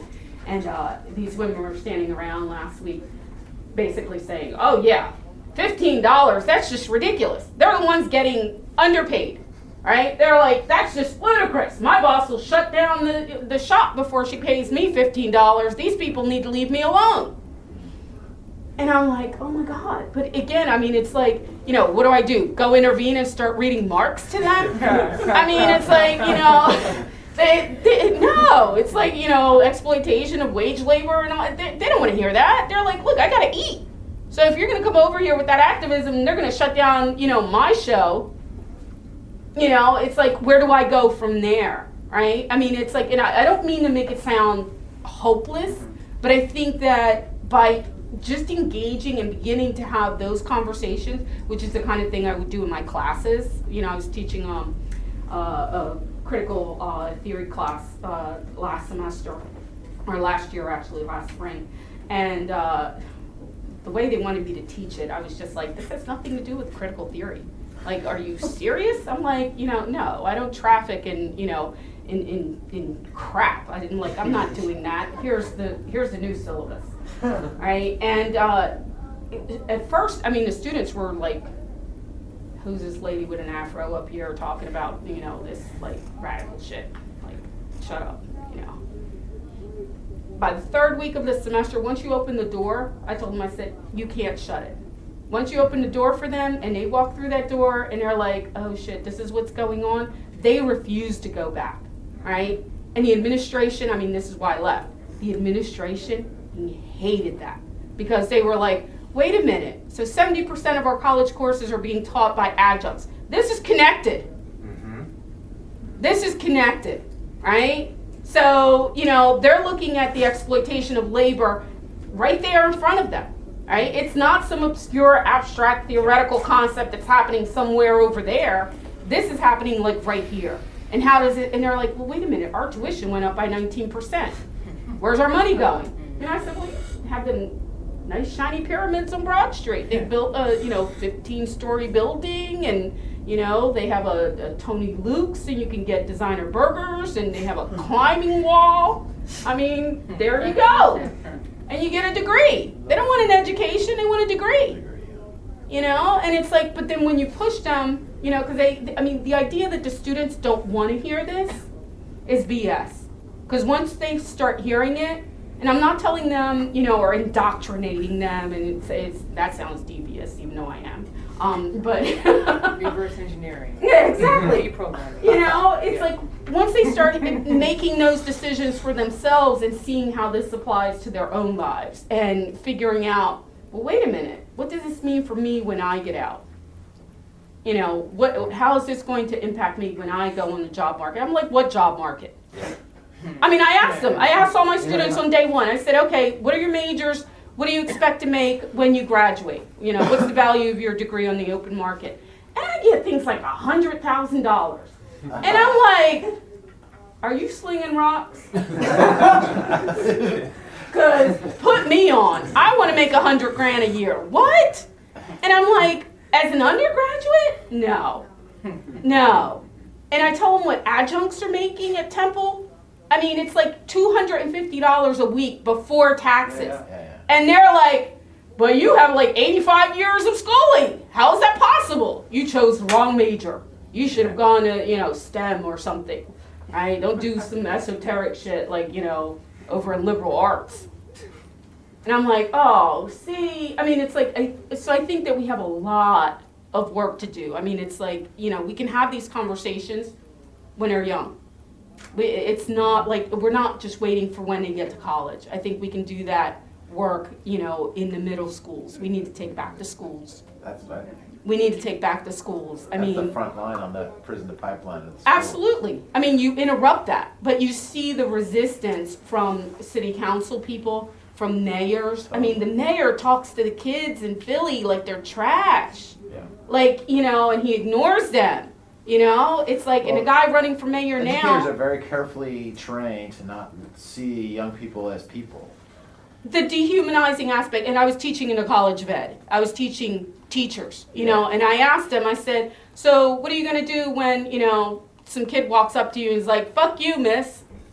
They can't. And they're like, yeah, honest to God, this was day one conversation in my higher education and American Society class this semester. And the girl says, well, I'm taking that course next semester on how to, you know, discipline. And I'm like, Foucault is just rolling around in his grave. He's just like, you know, doing somersaults in his grave at the moment. And that was her honest response. Like, she saw absolutely nothing wrong with this. And she's like, well, I'm taking a class on how to discipline students next semester. And I'm like, oh God, we're screwed. I got a text from a teacher here in the District 95 saying that they have a workshop to go to in Missouri about teaching teachers how to work specifically with African American children. That's the frame.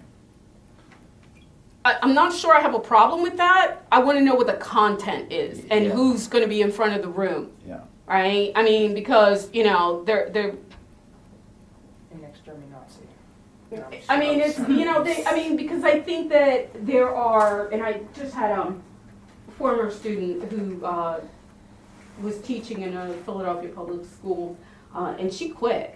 She quit. Like, you know, we became friends a few years ago, and she just, you know, called me up like 2 months ago, and she's like, you know, I can't do it.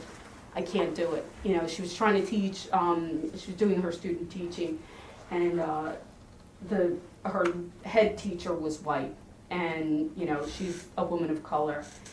And this woman told her, you know, like pretty much would start off her morning, I fucking hate these kids, I hate being here. It's like 98% of the kids in this school are black, right? And that's your attitude? Bye, Felicia. There's the door, right? There's the door. So when, you know, my friend, her name's Zahia. Zahia's working with the kids on this Black Arts Movement project, right, in the class. And the teacher just did not want to hear it. She had the kids reading, you know, she had the kids reading pretty much like Harlem Renaissance writers and, you know, whatnot. I mean, it just, from County Collin to Claude McKay to, oh God, you name it. Everybody's name is like escaping at the moment. She had James Baldwin, she had Amiri Baraka. I mean, all these people, and the teachers just like, you know, the kids are responding because they see themselves in what they were doing, right? They're recognizing themselves in what they're reading and what they're hearing and what they're learning. And she would talk to them like they're human beings. Like she learned each and every one of their names. This teacher had been there with them for, you know, months, didn't know who they were. You know, she told me like one kid, she was walking in one morning, like her second week there, and this kid was like, Miss, you remember my name? That means something, right? That means something, and we're not doing it. I can tell you from having taught in a college of ed for 4.5 years, we're not doing that. We teach them how to discipline the kids. Oh, this one acts up, go put them in the corner. And then when a kid curses you out, this is why I said most of the students in my education courses, at least the ones that were on the teaching track, were white, right? Suburban white kids who want to come in and they want to save the poor brown people. So I start off by, you know, having them read Teju Cole's A White Savior Complex, the article he wrote, you know, a couple years ago. And they're like, oh, they were pissed. They're like, what are you saying? I'm like, I'm saying that you need to check your praxis before you walk into the damn school and you start telling these brown kids that, you know, you're there to help them.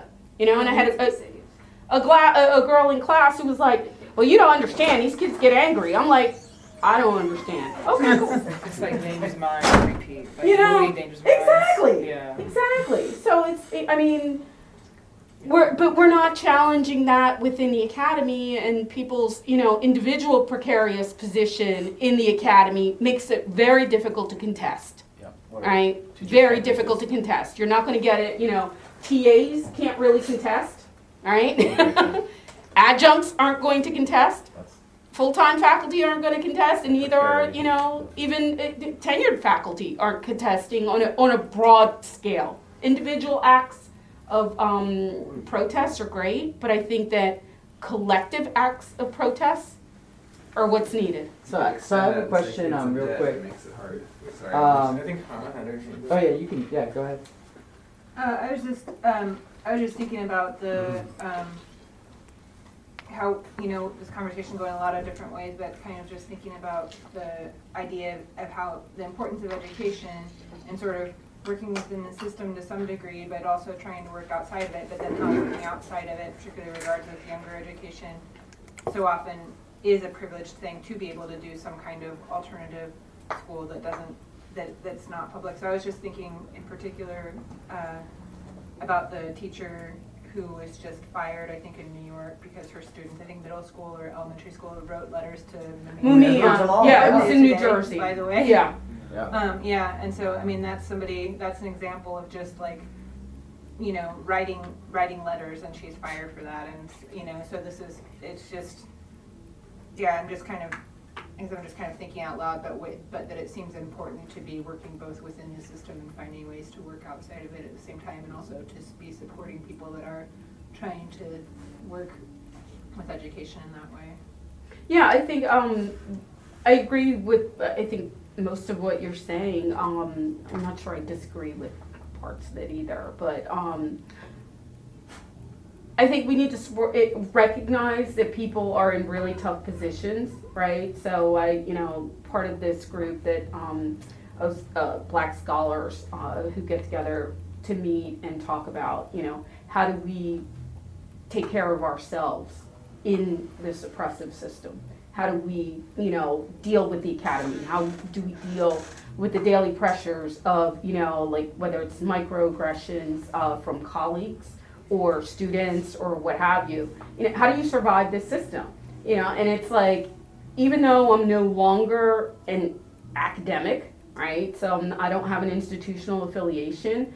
I understand and I support and I want, my colleagues to be doing well, and I understand everybody's going to make their own choices, whatever. And the situation just is shitty. But, individually and, to get personal, I just couldn't do it anymore.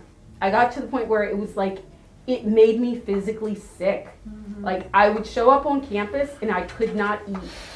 And when you have to teach all day and you're not eating, like, that's just not good. And I would go home and I'd have a headache and I couldn't eat at home.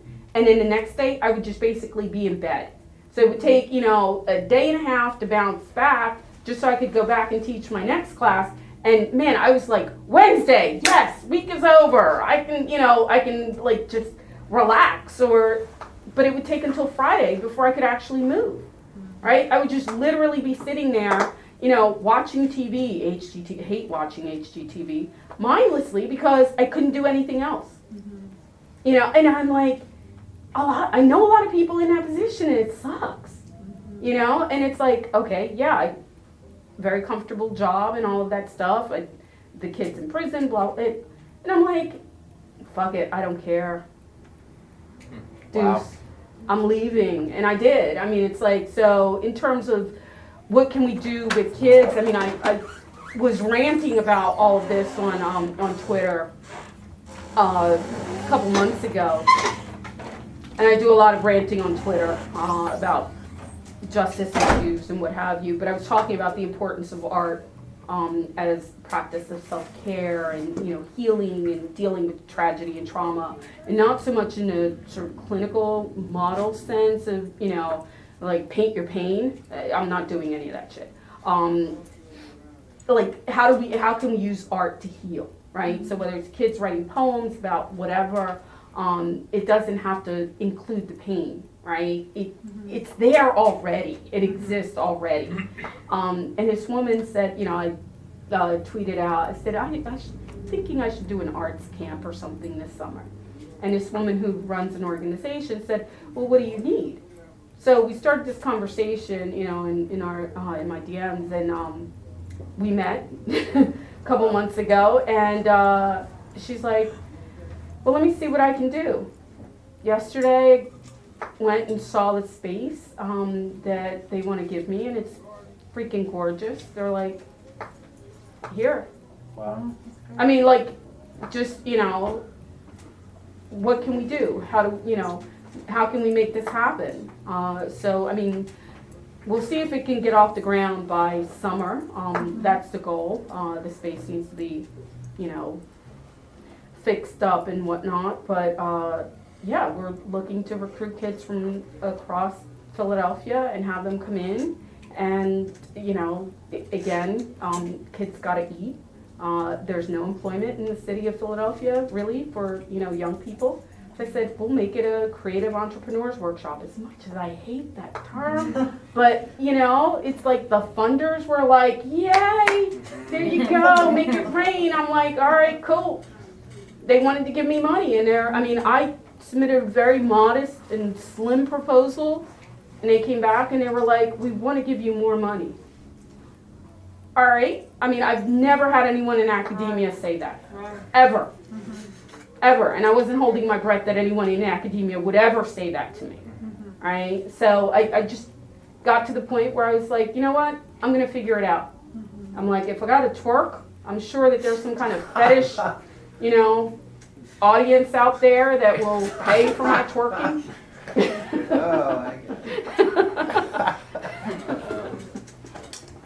Well, I was just wondering one thing before you chime in, Nick. I was just wondering, me personally, I am somewhat baffled as to how, like, I mean, I do see the possibility of donating some money, you know, every once in a while. But I was wondering if you could enlighten me to maybe something I could do 5 to 10 minutes a day.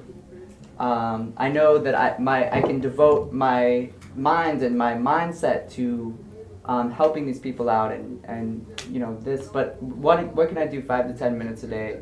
Personally, like, what's a really tangible, concrete thing that I can do? Like, Well, what do you want to do? well, that's a good idea. That's a good question. What are you good at?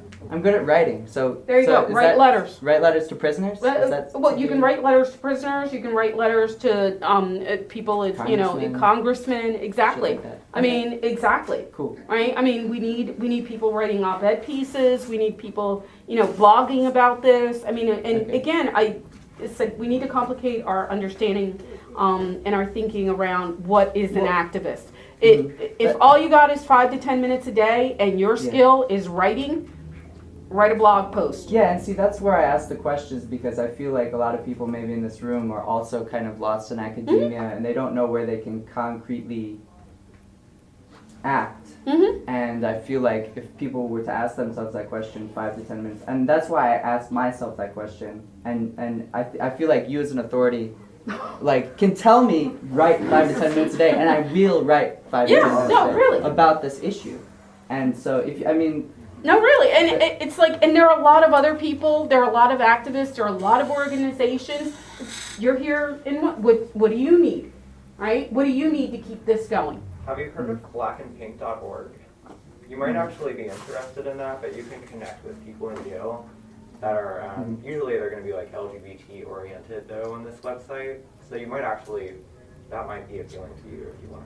There's books to prisoners projects too. Right here in Carbondale, we have one. If you're familiar with the anarchist Black Cross and what your thoughts are on their anti-prison work. So that's prison resistance in a very self-organized way, very decentralized. See, like you said, there is no centralized hub to really turn to. But they have chapters across the world, I think, and you can like start one up with just a few people. And so I know some folks were interested in maybe getting something like that going on here. And I don't know, maybe we can talk about that later. Those of us who are interested. You can also go over to the Irma Hayes Center, and there are a number of neighborhood community programs going on over there. Because they can read, I forgot what else is over there. Yeah, I mean, it's like, I think that there's no shortage of work out there if you want to do some work, you know, that there's so many organizations. I mean, we were talking about this, you know, yesterday in this meeting that went on for like 3.5 hours, which was cool because I was like not subtweeting any of the people I was in the meeting with. But unlike my academic meetings, right?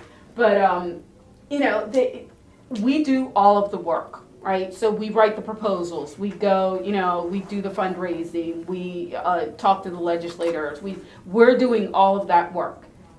We could use help, right? So if you have a skill, especially writing, I mean, to write, you know, to have a well-written piece on, you know, a particular issue, let's say whether it's police brutality right now, right?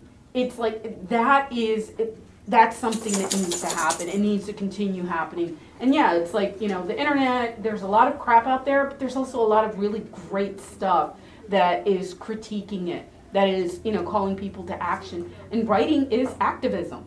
You know, it's like you have to think critically to write critically, especially about an issue such as, you know, as vast as the prison industrial complex in Abolition. I feel within this thread of activism, particularly the prison complex, the two main point of tension seems between triage and preventative. And each community is trying to figure out which one they can gravitate towards more. So for our region, what do y'all feel would be a better point of pooling? Would it be triage or preventative? You guys mentioned a lot about education, which is more preventative. And are you all in academia? Well, what's triage is what I have to It's just after they're already been processed in the system and they're repetitively putting the system out and out and out. The damage has already been done. And can you help them after many years of I think both are. Grinder. Yeah. Ground meat, yeah. You turn the ground meat back into a whole animal again, basically. I think a big part of, I mean, this is, I don't want this to be debilitating. Maybe it would be not debilitating insofar as it'll get our eyes on the prize in a way, but this is also true in healthcare, and that's the analogy I'll use. There's a lot more money in treating diseases than preventing diseases. And the same thing is true here. That there's not a lot of money in preventing people from going to jail. There's a whole lot of money in going to jail, which is what's so creepy and fucked up about it. And so it's a business. Yeah, right. It's making So, you sick, rather yeah. physically or mentally. Mhm. Mentally, prison. Physically. Mhm.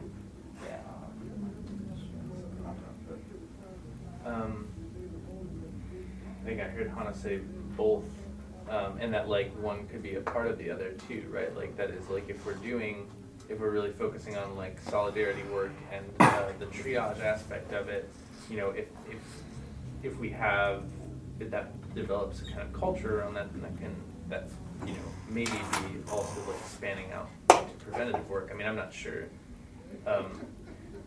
I wanted to ask about two things. We're also like getting closer to like 6 o'clock. Yeah, no worries. But one of them is, well, so like about a year and a half ago, there was is that long ago, the Menard hunger strike? A year ago? Last It was a February, year, February 2014. Yeah, last February. So there was a hunger strike at a maximum security prison near here, but that is also like a kind of wave of hunger strikes have happening, and like here, so this is a way in which people, yeah, exactly, in which people inside prisons are engaged in like forms of resistance, and of course they need like solidarity and people writing about all of that. But I guess I'm wondering, like from the perspective, because we haven't, I don't think, or at least I haven't gotten a clear idea of like what abolition of prisons looked like. And so I guess I'm wondering if you could just talk about like what you think the dynamic of actually struggling for abolition is within like both inside and outside there. Yeah, good question. I think that, and I take from Angela Davis, that we need to get rid of the logic of prison in society and how it operates, and you know, the function of prison in society. And that's what we mean when we talk about prison abolition, right? So we're not saying that, you know, if you are, that perhaps there has to be a way to deal with, you know, really violent individuals, right? That there has to be something that we can do. But does it have to be so dehumanizing and cruel? Does it have to be, you know, 23 hours in a shoe, you know, coming out 72 hours, you know, later? That's wrong, right? And that we can imagine something better than that. In terms of, you know, I think the resistance piece,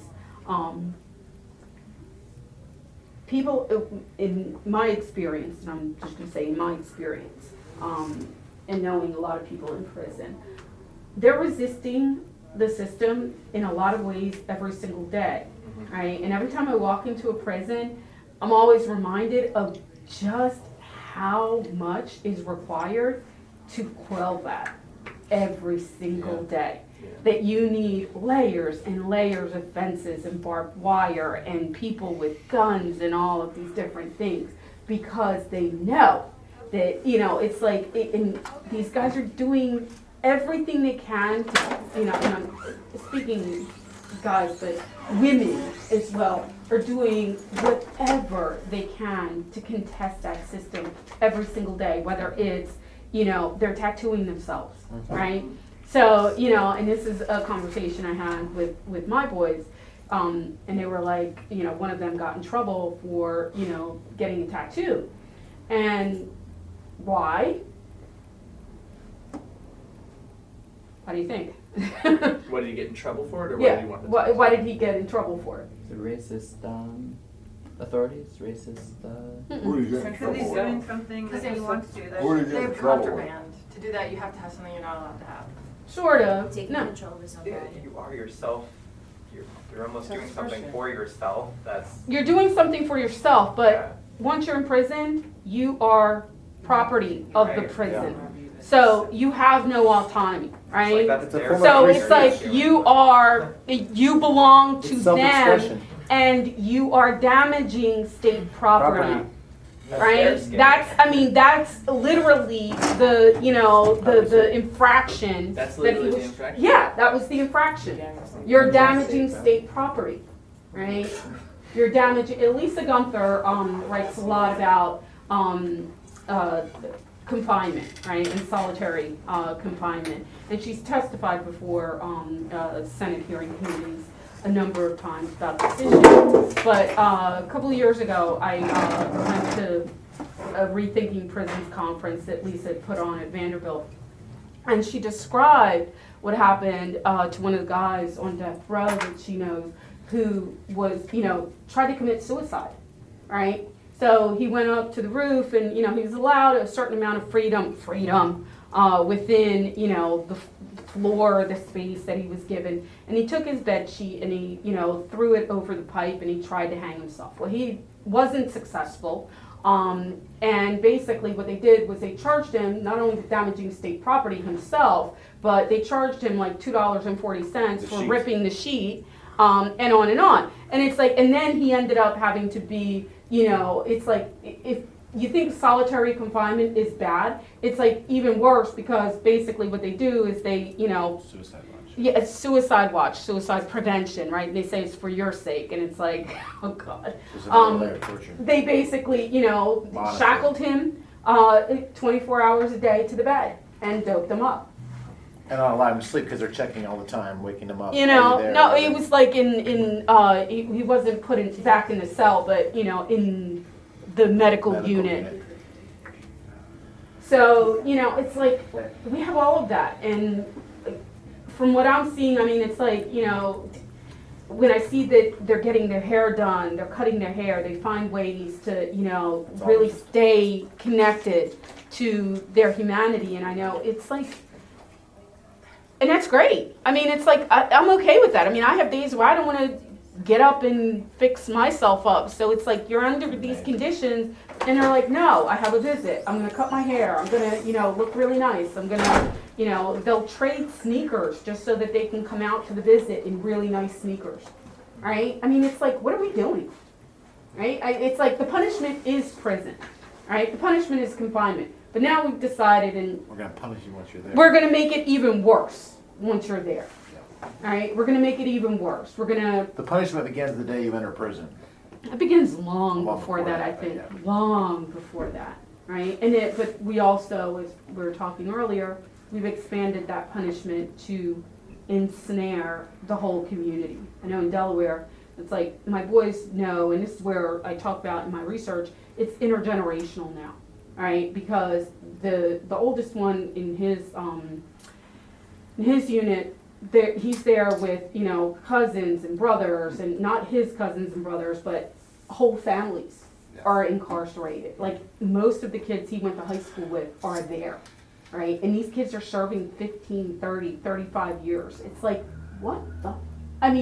These are kids that were just hanging out at my house a few years ago watching TV and playing video games, right? And you see them, they come out to the visits, these guys are crying. It's like they're crying in their mama's arms, and, everybody's crying. It's like, yeah, they got these tattoos and all. They're like bawling like babies, right? It's like, they're not tough guys. Nobody's really trying to be a tough guy. It's like, the whole, it's performative in a lot of ways. It's like one huge freaking performance. Yeah, exactly. Yeah. Well, we are coming up right at 6 o'clock, so I was just going to ask if there were any final questions or comments from anybody. Thanks for being here. Thank you. Oh, thank you. Yeah, no, I appreciate y'all. This is exactly the kind of thing we're trying to see happen in this space, so thank you very much. Oh, thank you. No, I appreciate this a lot. I was going to throw something in I thought of, just because if we were looking for maybe an action point, I know that a lot of, I don't know about a lot, but there's prisons in southern Illinois that don't have air conditioning. There'll be like 2 fans. So if we, summer's coming up, people are going to be... That's something that you can write about. That's something you can write about in the local paper. Well, they're not going to necessarily implement that because a lot of prisons, and Arpaio is really famous, wackadoodle out there in Arizona. Really famous for Chief Arpaio, who runs the prisons in Arizona, Maricopa County. Yeah, he's made his fame on being really, really brutal and providing what they consider amenities, right? So in Arizona, no air conditioning and they're intense, It's right? gonna damage their property, their Yeah. bodies. Yeah. Or when Right. they start cooking. But, so maybe improving conditions for. Oh, absolutely. I mean, but Just in my thing is, ask them what they need, right? Don't assume what it is that they need and then work from there. Ask, if there are plenty of people in prison who are working with people on the outside, ask them what they need. What is the most pressing issue for you right now? What can we do? How can we make that happen? They know, I mean, they know who to call, they know who to contact, they know, there are a lot of prisons, I think, points of action in a lot of states. They don't automatically give you your legal papers, especially if you have a mental health diagnosis, right? They say that you're not entitled to have your legal papers because, you might share that information. Really? I mean, so your family has to pay for you to go to the prothonotary to get that, and it could be hundreds of dollars. People in prison are entitled to their legal documents for free, but they have to be able to write to the prothonotary's office or to the judge. If they can't write, then someone has to pay. And that's just perverse, right? I mean, when we know that half of people in prison have, a diagnosed mental illness. And other local, what potentially could be a local issue or way to push back is a lot of local businesses around here rely on Aramark for their linens and stuff, and they are one of the biggest profiteers from the prison industry. Indeed they are. Yeah, I mean, if you want to say anything in particular about. Oh yeah, Aramark. no, I was at a conference a couple of years ago with some of my students in the College of Ed, and the president of Aramark was there giving a talk, and he was very proud of the fact that they only spend $1.80 per day to feed people in prison. Oh my God. Yeah, and he's like, we are saving money because the name of the game is efficiency, right? So whenever I hear someone say efficiency, I head for the hills, right? I have a friend who spent 4 years in federal prison, and routinely there would be maggots in their food, Yeah, God. Or you get meat with date stamps on it in the kitchen going back Yeah, 25 which is why years. I end up having to buy food. food Yeah. to send your, Thank you so commissary much. food. Yeah. If anyone Thank would like you. to stick around for a cup of coffee or tea, please do. We are also having our open jam session tonight, starting to give you